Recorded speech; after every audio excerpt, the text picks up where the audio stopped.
দেশের অর্থনীতি পুনরুদ্ধার ও কর্মসংস্থান তৈরিতে সরকার চাইছে বন্ধ কারখানা চালু করতে। এজন্য ঋণ সহায়তা দিতে কমানো হয়েছে সুদের হারও, কিন্তু বাস্তবতা বলছে ভিন্ন কথা।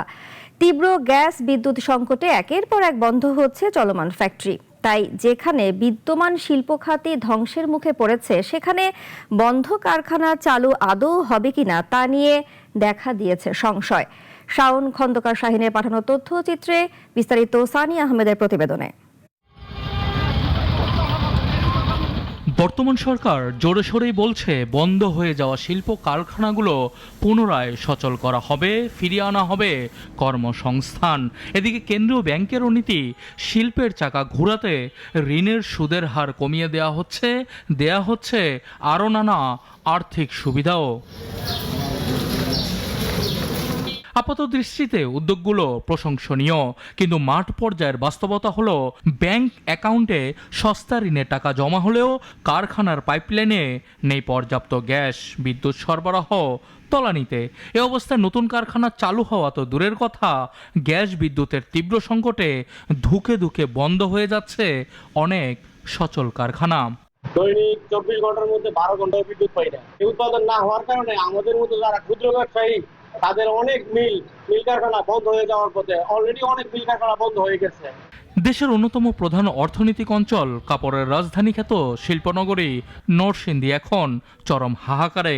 গ্যাস তো থাকছেই না, আর বিদ্যুতের নামে চলছে ঘন্টার পর ঘন্টা লোডশেডিং।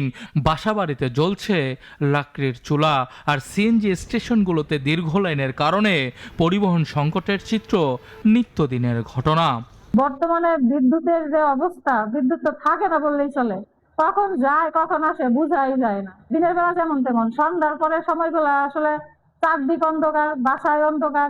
আমরা যে কষ্ট করতেছি কোথাও গ্যাস পাই না। কালকে সারাদিন পাম্পের মধ্যে শুয়ে রয়েছি, গাড়ি থুইয়া গ্যাস পাই না। কালকে 3 ঘন্টা সিরিয়াল ধরে গ্যাস লইছি, আজকে ধরে যে সিরিয়াল ধরছি, আমি করার সময় গ্যাস পাবো। শিল্প খাত সংশ্লিষ্টরা বলছেন, নরসিংদীতে চলমান সংকট অব্যাহত থাকলে নেতিবাচক প্রভাব পড়বে জাতীয় অর্থনীতিতেও। তাই সরকারের কাছে দ্রুত এ বিষয়ে সমাধান চান ব্যবসায়ীরা। আমাদের বিদ্যুৎ গ্যাস দুইটাই এমন সমস্যা হয়েছে জন্য আমাদের মিল ফিটে চলতেছে না। যেহেতু শিল্পাঞ্চল, শিল্প এলাকা, অন্যদিকে একটু লোডশেডিং বাড়াই দিয়া আমাদের এই শিল্প অঞ্চলটা যেন লোডশেডিংটা একটু কমায় দেয় এবং গ্যাসের চাপটা যেন আমাদেরকে বাড়াই দেয়, তাহলে আমরা আপাতত বাঁচতে পারবো।